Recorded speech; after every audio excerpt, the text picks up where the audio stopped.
네, 임대차 보호법을 밀어붙인 민주당이 오는 4일 본회의에서 남은 부동산 법안들까지 모두 처리할 방침을 밝히고 있습니다. 미래통합당은 난동 수준의 입법이라고 강도 높게 비판하면서 대응 방안을 고심하고 있습니다. 부동산 입법 파장, 전국 현안 정리해 보겠습니다. 이 자리에 배정호 세한대 교수, 조청래 통합당 전 여의도 연구원 부원장 나오셨습니다. 안녕하십니까? 안녕하세요. 안녕하세요.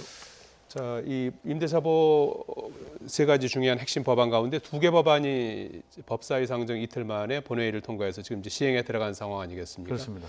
여당은 부동산 시장 안정을 위해서 속도가 중요하다는 그런 입장이고, 야당은 이 상임위 차원의 논의도 없었다 하면서 이제 절차상의 어떤 문제를 지금 짚고 있지 않습니까? 일단 그 입법 처리 과정을 간단히 좀 평가해 주시겠습니까? 네, 상당히 좀 안타까운데요. 네. 21대 국회는 좀 20대 국회하고는 달라질 것이다. 이렇게 다들 기대를 했지 않습니까? 예.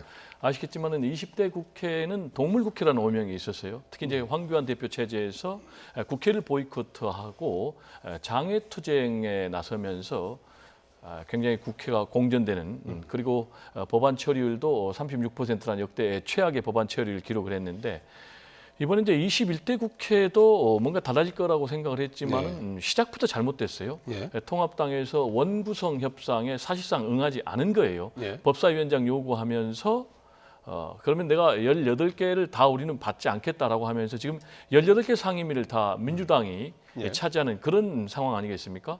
그러다 보니까 상임위가 열리면은 통합당에서 제대로 역할을 못 해요. 예. 근데 이번에 앵커께서 말씀하신 이제 임대차 입법, 예. 계약갱신 청구권제하고 전월세 상한제 이 두 가지 법안은 민주당의 수건 민생 개혁 법안이에요. 네. 19대 때부터 계속 20대까지 추진하려고 했지만은 소수당의 한계로서 처리하지 못했거든요. 예. 그런데 아시겠지만 이번에 21대 총선에서 180석을 얻었지 않습니까? 예. 현재 176석의 절대 과반을 갖고 있는 거대 여당이에요.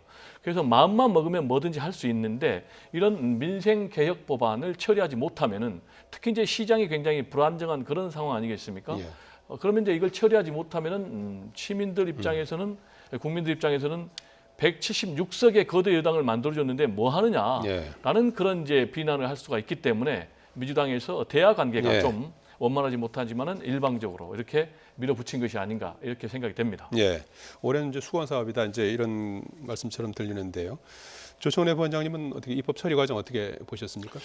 국민의 삶에 직접적인 영향을 미치는 아주 민감한 법인데요. 예. 국회법상에 규정되어 있는 법안 심사 소위 심사 보고도 누락했고 축조 심사나 뭐 찬반 토론도 전혀 없었습니다.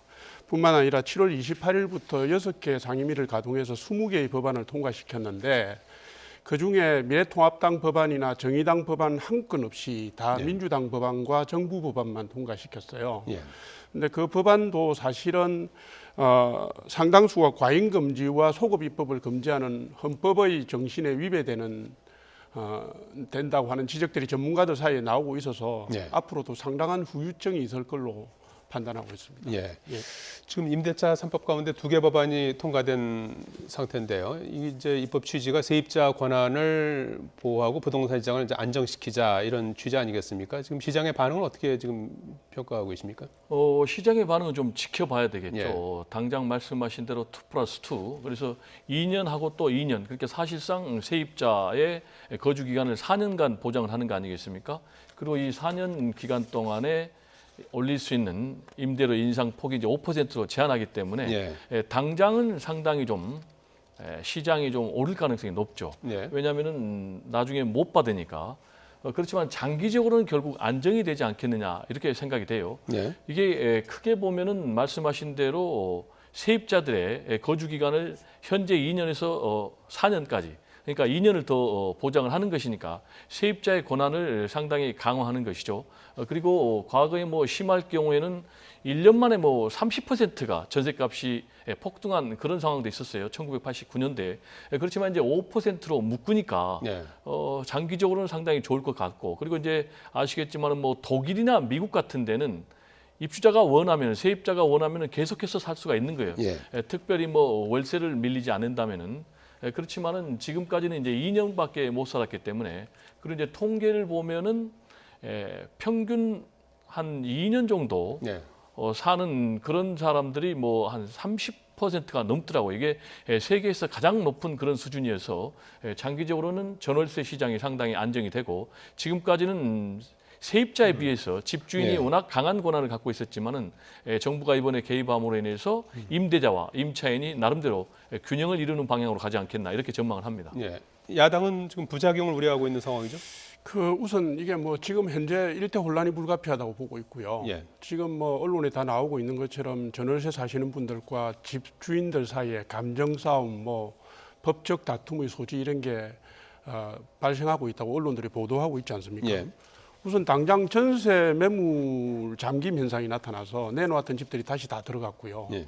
그다음에 계약 갱신 청구권이라는 게 4년 뒤에 일어나는 게 아니라 소급 입법을 하기 때문에 당장 2년 뒤부터 전월세 폭등이 현실화될 수 있는 측면들이 남아 있습니다. 그뿐만 아니라 전월세 신고제가 지금 법률안으로 통과가 안 된 상황이고 8월 4일 날 통과될 것 같은데 예. 통과가 되더라도 그게 국토부가 그 시스템을 갖추는 게 내년 6월이나 돼야 된다고 그러니까 예. 그 사이에 단기적으로 엄청난 논란들이 있을 것 같고요. 예. 이게 22번의 잘못된 땜질식 입법에 대한 부작용을 최소화하는 과정으로 이게 군사작전 하듯이 나온 거기 때문에 제가 볼 때는 이게 혼란이 앞으로도 장기화되고 더 문제가 생길 거다. 서민의 예. 고통이 가중될 수 있다 이렇게 봅니다. 예. 자, 임대차 관련 법안의 속전속결 처리를 놓고 여야 입장이 이렇게 이제 엇갈리고 있는데요. 차례로 한번 들어보시겠습니다.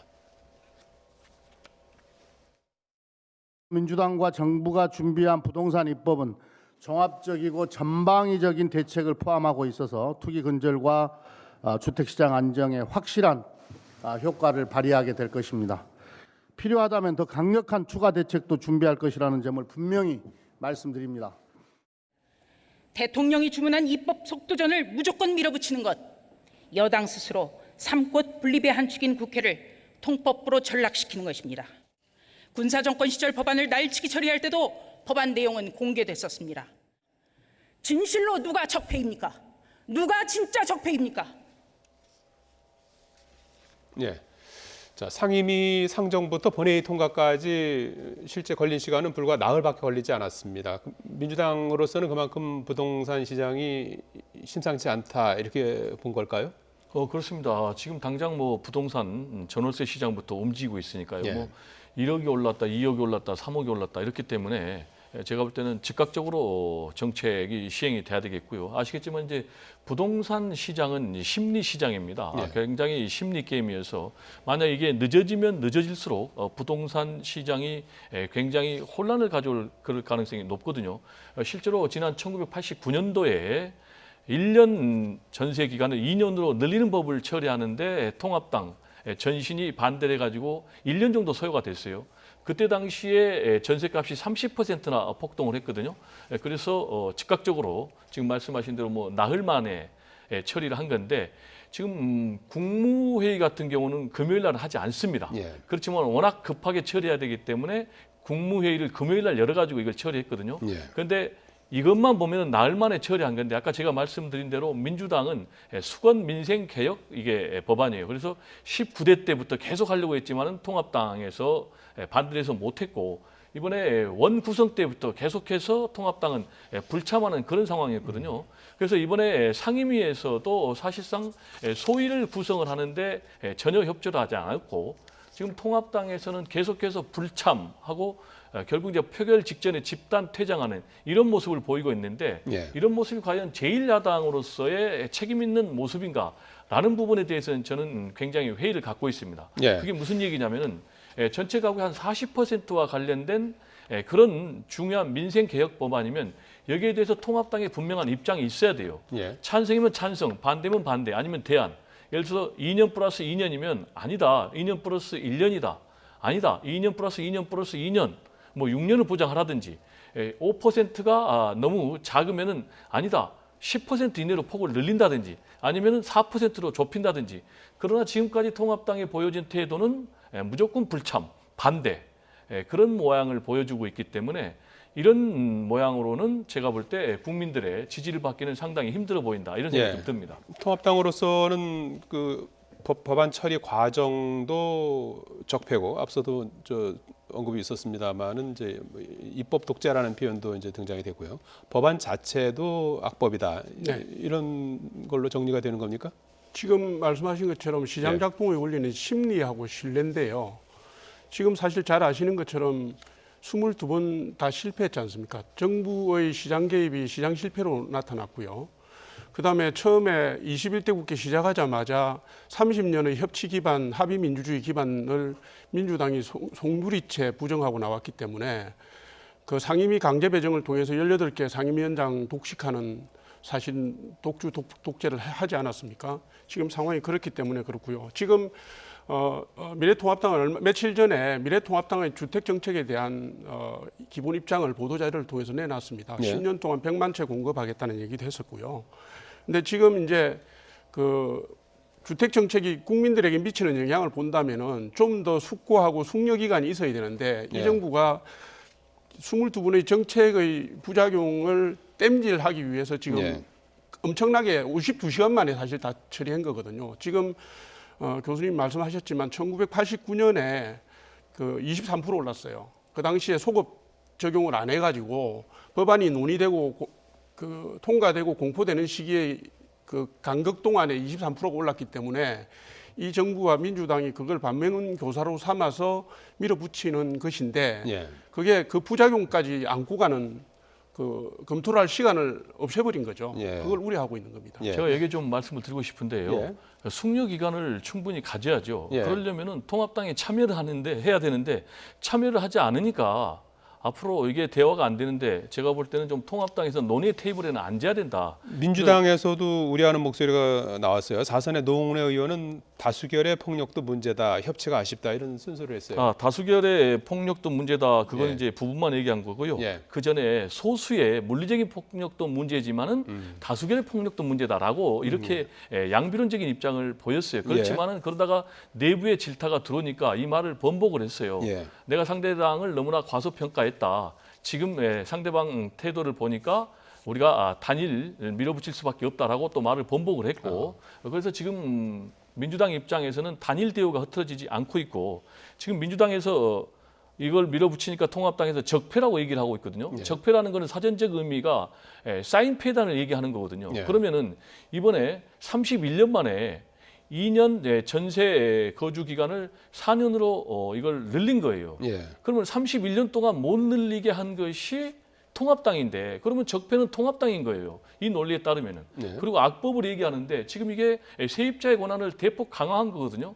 그러면 세입자의 권한을 약화시키는 것이 악법이지 세입자의 권한을 강화시키는 게 우리가 악법이라고 할 수 있습니까?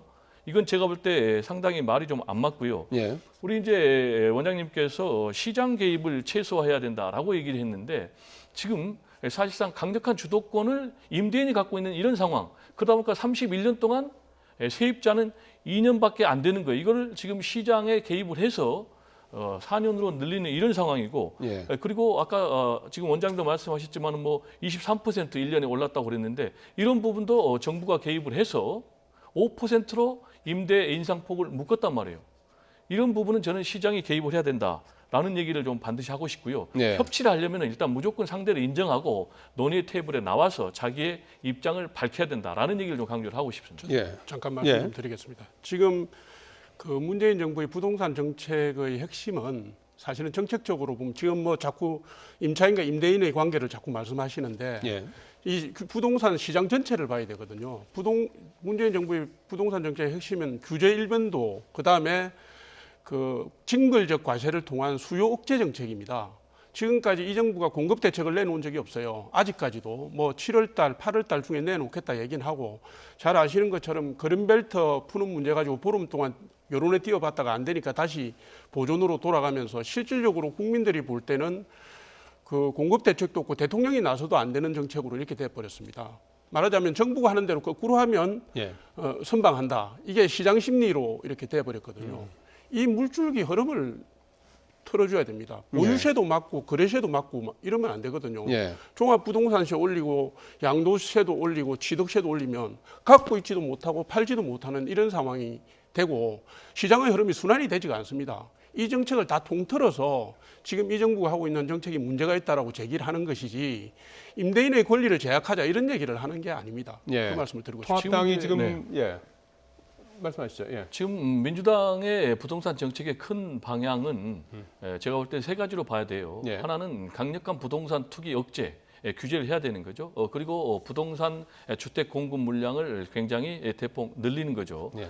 그리고 일가구 1주택의 실거주자를 상당히 세금을 경감시켜주는 그런 방향으로 나가는데 지금 이제 원장님 입장에서 얘기한다면 통합당 같은 경우는 규제를 완화하는 그런 거거든요. 예. 그러면 지금 상황에서 사실상 규제를 계속 완화한다는 얘기는 부동산 투기를 조장한다는 얘기밖에 안 되는 거예요. 실제로 지금 문재인 정부에서 22번 대책이 나왔다 하지만 박근혜 정부에서도 18번이나 대책이 나왔거든요. 예. 그리고 과연 부동산 폭등이 누구의 책임이냐? 그러면 현 정부에서 오른 건 당연히 현 정부의 책임이 맞는 거죠. 예. 그렇지만 이 부동산 폭등의 방아쇠를 당긴 것은 박근혜 정부의 잘못된 부동산 정책이 틀림없는 거예요. 그게 이른바 부동산 강남 3법이라고 해가지고 분양가 상한제를 폐지한다라든지 예. 그리고 토지초과 이득세 환수 제도를 3년간 유예한다든지 이런 부분을 하면서 또 대출을 대폭 늘렸고 70%까지. 그러면서 심지어는 경제부총리가 빚내서 집을 사라고까지 얘기를 했거든요. 그런 것들이 시발점이 돼가지고 문재인 정부 들어와가지고 말씀하신 대로 공급 물량이 부족하고 그리고 유동성이 굉장히 늘어나고 이런 것과 맞물려가지고 결국은 부동산 폭등 현상이 되고 있는데 부동산 폭등 현상을 지금 잡기 위해서는 아까 말씀드린 대로 부동산 강력한 규제 정책 이 반드시 수반돼야 되고 동시에 물량 공급도 이루어져야 된다라는 얘기를 좀 강조를 하고 싶습니다. 예. 자, 거기에 대한 좀 반론을 간단히 하고 다음 질문 네네네. 넘어가도록 하겠습니다. 예, 예. 시민단체인 경제정의실천연합에서 발표한 내용을 보면요.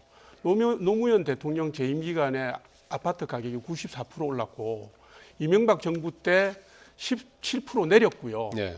그다음에 그 박근혜 정부 때 14% 내렸고 박근혜 정부 때 27% 상승했고 문재인 정부 들어서 3년 동안 53%가 상승했다고 나옵니다. 예. 지금 문재인 정부의 부동산 정책은 노무현 정부의 부동산 정책의 판박입니다. 저희가 볼 때는. 그런데 자꾸 전 정부의 몇 가지 정책을 가지고 그걸 전가하는 것은 사실 심각한 책임 회피입니다. 예, 알겠습니다. 자, 지금 이런 가운데 노영민 대통령 비서실장이 청와대 고위 참모진 8명에게 1가구 1주택 지침을 강력하게 추가로 권고했어요. 당초에는 원래 7월 말까지 어제까지 이제 해소하기로 했는데 8명이 아직 지금 남아 있는 상태에서 조금 더 말미를 준 상태 아니겠습니까? 그렇습니다. 이제 당초 12명이 다주택자였거든요. 예. 거기서 이제 노영민 비서실장 포함해서 4명은 주택을 처분해서 1주택이 됐고요. 예. 노무현 비서실장 같은 경우는 2주택 모두를 처분해 가지고 지금 무주택자 상태 아니겠습니까? 그리고 이제 앵커께서 말씀하신 8명의 청와대 참모들은 지금 처분 중에 있는데 당초에는 7월 말까지 데드라인을 얘기를 했지만은 이게 그렇게 집이라는 게 쉽게 바로 팔리는 건 아니에요. 그래서 8월 말까지 연장을 해주면서 반드시 8월 말 이전까지는 매매 계약서를 제출하라 이렇게 요구를 하고 있고 본인들도 반드시 처분하겠다라고 얘기를 했기 때문에 제가 볼 때는 약속을 지킬 것으로 보이고요. 청와대 참모들의 처신이 굉장히 중요합니다. 왜냐하면 대통령을 보필하는 그런 참모들 아니겠습니까? 그래서 시장이 굉장히 눈여겨보는 거죠. 네. 그래서 이 사람들이 대통령의 국정 철학에 맞는 처신을 보여줘야만이 시장에 정확한 시그널이 가기 때문에 제가 볼 때는 1주택으로 빨리 처분한 게 맞고요. 그런데 여기에 대해서 급매물이라도 처리해라 네. 라고 얘기한다든지 또는 뭐 쇼를 하고 있다라든지 라고 좀 비아냥거리는 것은 상당히 좀 문제가 있지 않나 이런 생각도 좀 듭니다. 예. 자, 이런 가운데 4.15 총선 당시 대구 수성갑에서 맞붙은 민주당 김부겸 전 의원과 통합당 주호영 원내대표 총선 결과처럼 부동산 가격도 희비가 엇갈렸습니다. 그래픽 잠깐 보시겠습니다. 네. 예, 주호영 원내대표 강남 집값이 오르는 사이에 우리 동네 아파트는 500만 원 떨어졌다. 예, 김부겸 의원이 군포 집을 팔아서 마포에다 전셋집을 하나 얻고 이제 대구에 가서 집을 샀는데 2012년이에요. 그때보다도 500만 원 떨어졌다. 이제 이런 얘기입니다. 주호영 원내대표는 민주당이 잘못해서 자신의 집값이 올라서 웃픈 현실이라고 하는 건데 이 부분은 어떻게 봐야 되는 아니, 겁니까? 우픈 현실이라는 게 웃을 수도 없고 울 수도 없는 현실을 얘기하는 거 아닙니까? 예. 표면적으로 웃는데 속으로는 씁쓸해하다든가. 예, 지금 뭐 아까 제가 말씀드렸다시피 뭐 이 정부 들어가고 3년 동안 아파트 가격이 53% 오르고 이게 시장 개입으로 양극화가 심화되니까 강북과 강남의 양극화, 그다음에 서울과 수도권의 양극화, 수도권과 지방의 양극화가 일어났습니다. 지금 아파트 가격이나 집 가격이 충청권을 축으로 해서 우쪽은 올라가고 있고요. 밑에 TK, PK, 뭐 호남 이 지역은 지금 뭐 몇 년 전에 빠진 아파트 가격이 그대로 있습니다. 그러니까 지금 김부겸 전 의원이 제기한 그건 현실을 반영한 건 맞고요. 예. 이것까지 포함해서 이 정부의 정책에 의한 결과물이기 때문에 주호영 의원이 집값이 올랐지만 대놓고 웃을 수 없는 현실이 된 거죠. 네. 예. 주호영 원내대표 집값이 인상된 것만 놓고 보면은 전체적으로 문재인 정부 들어와서만 오른 거는 아닌 것 같기도 하고요. 뭐 그래도 문재인 정부 들어와서 엄청나게 오른 거죠. 예. 그래서 지금 차익이 뭐 23억이나 된다는 거 그렇습니다. 아니겠습니까? 예. 중요한 것은 지금 주호영 원내대표 같은 경우 2주택자라는 거예요. 그리고 다주택자가 오히려 통합당이 더 많은 이런 상황에서 앞으로 계속해서 국민들은 지켜보고 있지 않겠습니까? 과연 누가 부동산 투기를 조장하는 정당인가라는 걸 지켜볼 텐데 계속해서 지금 민주당에서는 2주택을 처분해서 1주택으로 가는 사람들이 대부분인데 반면에 통합당에서는 여전히 다주택을 갖고 있다면은 국민들이 볼 때 민주당보다는 통합당은 오히려 부동산 정당이구나라는 네. 인식을 할 것 같아요. 예. 실제로 또 통계를 보니까 부동산 재산이 평균 통합당 같은 경우는 20억이에요. 그런데 민주당은 10억이니까 통합당 의원들의 부동산 평균 재산이 2배가 더 높은 거죠. 예. 그리고 우리 일반 국민들의 부동산 재산은 평균 3억이거든요. 여기에 비하면 지금 통합당이 7배나 더 높은 그런 상황이기 때문에 통합당의 특히 이제 국토위라든지 기주회라든지 이런 이해 충돌 가능성이 있는 상임위에 포진되어 있는 통합당 의원들은 제가 볼 때는 할 수만 있으면은 다주택자가 1주택만 갖는 것이 바람직하지 않나 이런 생각이 좀 듭니다. 자, 이런 가운데 임대차 3법에 대한 우려를 나타낸 미래통합당 윤희숙 의원의 국회 연설이 연일 화제를 모으고 있습니다. 관련 발언 잠시 들어보시겠습니다. 저는 임차인입니다. 제가 지난 5월 이사했는데 이사하는 순간부터 지금까지 집주인이 2년 있다가 나가라 그러면 어떡하나 하는 걱정을 달고 살고 있습니다. 벌써 전세 대란이 시작되고 있습니다. 도대체 무슨 배짱과 오만으로 이런 것을 점검하지 않고 이걸 법으로 달랑 만듭니까? 예. 사이다 경제학이다, 뭐 레전드 연설이다, 뭐 국토부 장관으로 보내야 된다, 뭐 이런 뭐 극찬에서부터 또 다른 이제 반대 시각도 나오는 것 같은데요. 어떻게 봐야 되는 겁니까? 윤희숙 의원은 뭐 말 그대로 임차인이자 자가주택 소유자입니다. 네. 예. 두 주택 중에 세종시에 있는 걸 하나 팔았고요. 지금 예. 성북동에 있는 집을 가지고 있는 건 맞는데 2018년 통계로 우리나라의 주택 보급률이 104.2%입니다. 그러니까 여러 가지 이유로 국민들께서 자기 집을 세를 놓고 자기도 나가서 전세를 살거나 월세를 사는 경우가 많이 있습니다. 그래서 이 부분을 꼬투리를 잡아서 윤희숙 의원이 국민의 정서와 마음을 대변한 부분을 희석시키거나 뭐 조롱하거나 하는 것은 옳지 않다고 봅니다. 네. 예. 연설 이후에 윤 의원님 최근까지 지금도 말씀하셨습니다만 이제 뭐 다주택자다 이제 이런 내용들이 이제 그 나오면서 이미지를 뭐 민주당에서는 가공했다 이런 비판도 했던 것 같아요. 제가 볼 때는 굉장히 꼼꼼히 지켜봤는데요. 예. 부적절한 연설이었다. 저는 이렇게 평가를 합니다. 왜냐하면 말씀하신 대로 다주택자였어요. 연설 직전까지만 해도 성북하고 세종에 두 채가 있었거든요. 그런데 한 채를 정리해가지고 연설할 당시에는 이제 한 채의 소유자였어요. 예. 그런데 본인이 거두절미하고 저는 임차인입니다라고 얘기를 했거든요. 예. 그럼 저도 이걸 보고 윤희숙 의원은 무주택 서민인가 보다 이렇게 생각을 했거든요. 근데 두 채에서 한 채로 줄여서 지금 한 채를 갖고 있는 거예요. 아마 많은 국민들도 이 부분에 대해서 속았다 이런 생각을 좀 할 것 같아요. 그래서 정확하게 본인이 국회에서 연설을 하려면은 저는 성북구에 집을 한 채 갖고 있지만 서초에는 세입자로 살고 있는 임차인입니다. 라고 얘기하는 게 맞고요. 그리고 연설 내용을 보면은 지금 임대차 입법 처리에 대해서 완전 비난하는 내용으로 가득 차 있거든요. 그러면은 본인은 과연 어떤 대안을 갖고 있는지에 대해서는 전혀 얘기가 없어요. 2년 플러스 2년에 대해서 본인은 반대하니까 2년만 하자든지 아니면 2년을 더 늘린다든지 아니면 임금 인상 폭이 5%로 제한을 두니까 뭐 이걸 10%로 늘리다든지 그런 거는 일절 없고 공포심만 조성을 했어요. 예를 들면 앞으로 전세가 소멸되는 그런 시대가 올 것이다.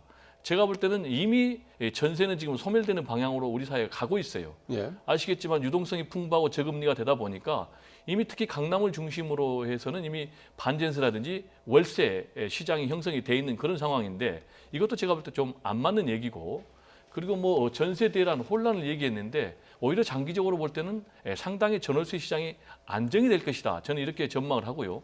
그리고 이제 무엇보다도 이 내용을 보면은 이 내용의 목적이 과연 무주택 서민자를 위한 것인지 아니면 강남의 부유층을 위한 것인지가 명확하게 이 연설에 나와 있는 거예요. 즉 보면은 뭐라고 되어 있냐면은 고령의 임대인 또는 임대인 인센티브를 배려해라.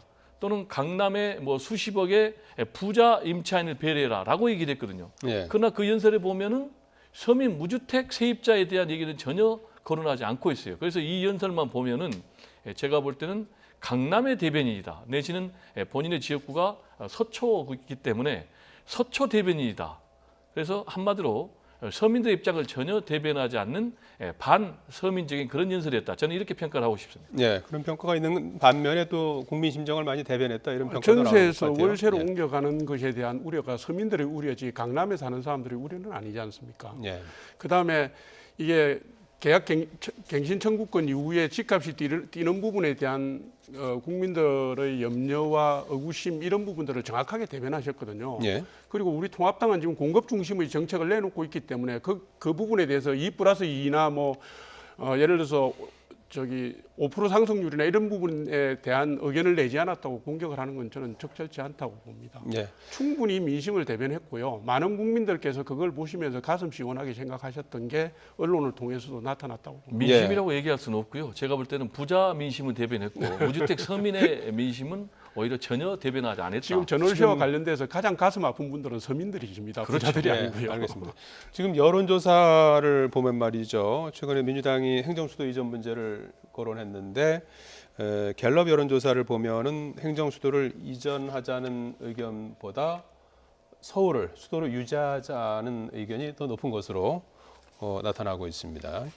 보시면은 지금 오차 범위를 벗어나서 반대 여론이 우세한 걸로 이렇게 나타났습니다. 이전 조사에서 불과 뭐 일주일 전 다른 여론조사 기관에서는 찬성이 물론 이제 뭐 미세한 차이입니다만은 찬성이 조금 높게도 나타나기도 했고요. 과거 여론조사 김태년 원내대표가 그 언급할 당시만 하더라도 자체 여론조사에서 긍정 여론이 좀 높은 걸로 이렇게 지금 그 자신했기 때문에 그런 발언한 거 아니겠습니까? 그런데 최근의 여론조사는 저렇게 나타났습니다. 어떻게 보십니까? 지금 이 여론조사 두 개 가지고 행정수도 이전에 대한 여론의 흐름이 바뀌었다라고 단정할 수는 없어요. 예. 왜냐하면 동일 여론조사 기관의 여론조사라면은 그렇게 추론할 수도 있는데 지금 일주일 전에 여론조사 기관은 리얼미터에서 한 거거든요. 이번에 여론조사 기관은 갤럽이거든요. 예. 그러니까 전혀 다른 여론조사 기관이기 때문에 샘플이 다를 수가 있거든요. 그래서 제가 볼 때는 일주일 만에 여론의 흐름이 바뀌었다라고 단정하기는 좀 어렵고요. 예. 다만 이번에 갤럽의 여론조사에서 상당히 주목할 부분이 있더라고요. 즉 그거 보면은 뭐냐면은 국회를 세종시로 이전하는 것은 찬성 여론이 반대보다 훨씬 높아요. 예. 그렇지만은 청와대를 세종시로 옮기는 것에 대해서는 반대 여론이 찬성 여론보다 더 우세하더라고요.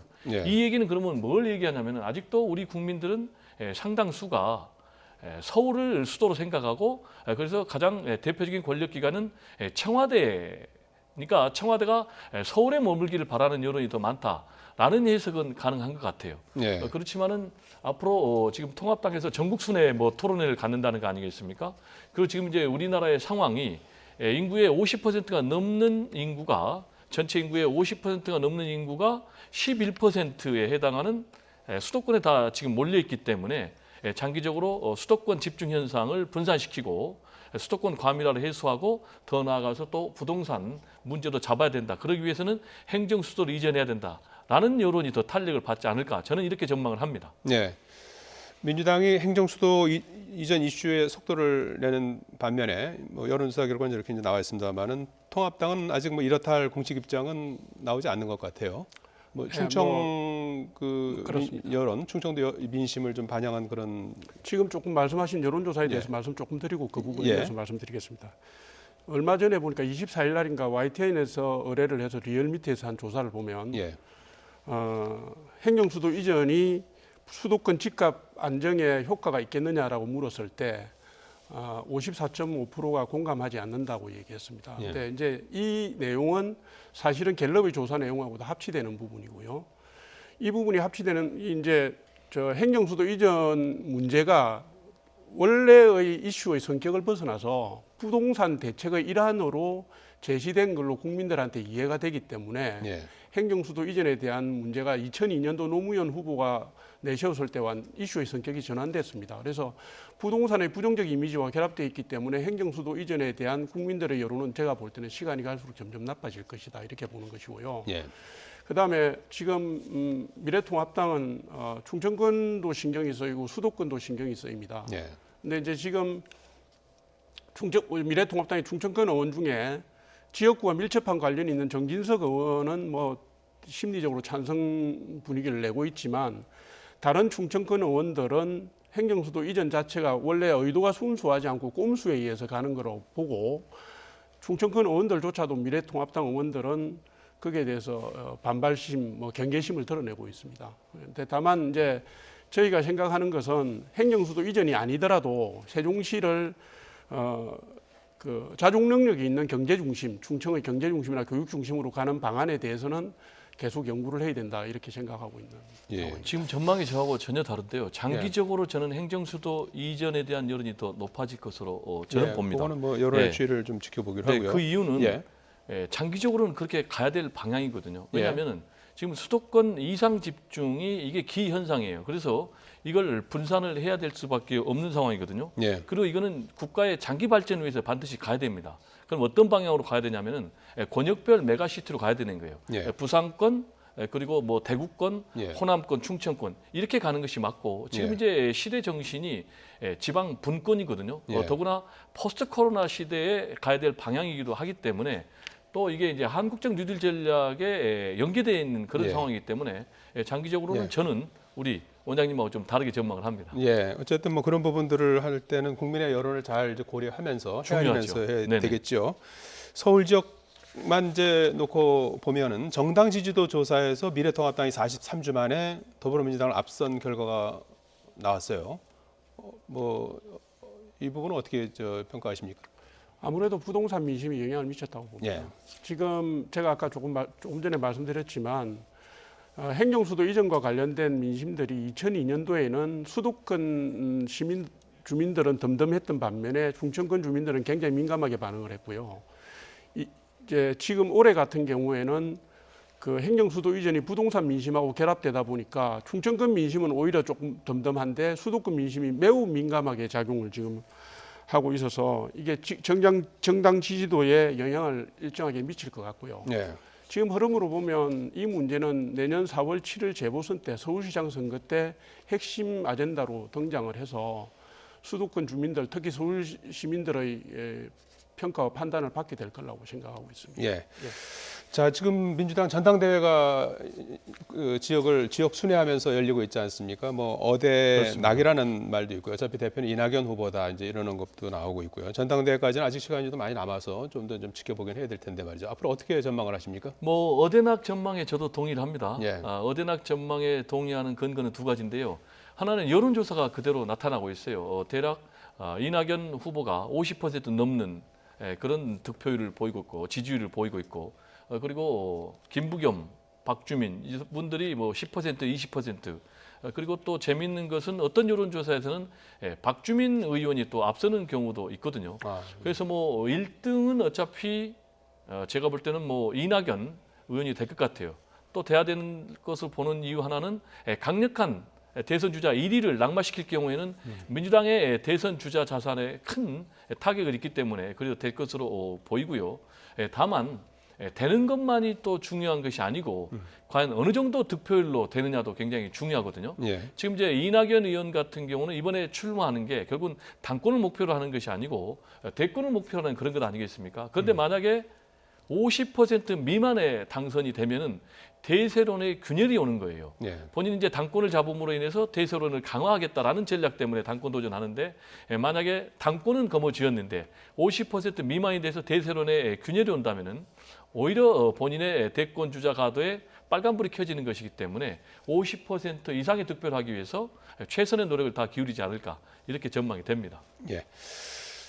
통합당에서는 어떻게 지금 민주당 전당대회를 바라보고 네, 계십니까? 지금 예. 뭐 교수님 끝으로, 말씀하신 예, 거와 짧게 좀 대동소이한데 해주시죠. 우선 그 대립의 구도를 보면요, 전당대회의 구도가 명확하지가 않습니다. 예. 예를 들면 뭐 친문대 반문이라든가 그렇지 않으면 세대 교체든지 뭐 미래 권력 간의 대결이든지 이렇게 가야 되는데 흥행의 요소가 좀 적어요. 예. 뭐 예를 들면 당권 대권 분리 규정이나 영호남의 대결 구도 정도를 가지고는 전체적인 흐름을 바꾸기가 힘들기 때문에 저는 이낙연 후보의 대세론이 그대로 먹힐 거다 이렇게 예. 보고 있습니다. 예, 청가 소식 짚어봤습니다. 지금까지 배종호 세한대 교수, 조청래 통합당 전 여의도 연구원 부원장 말씀 주셨습니다. 고맙습니다. 감사합니다.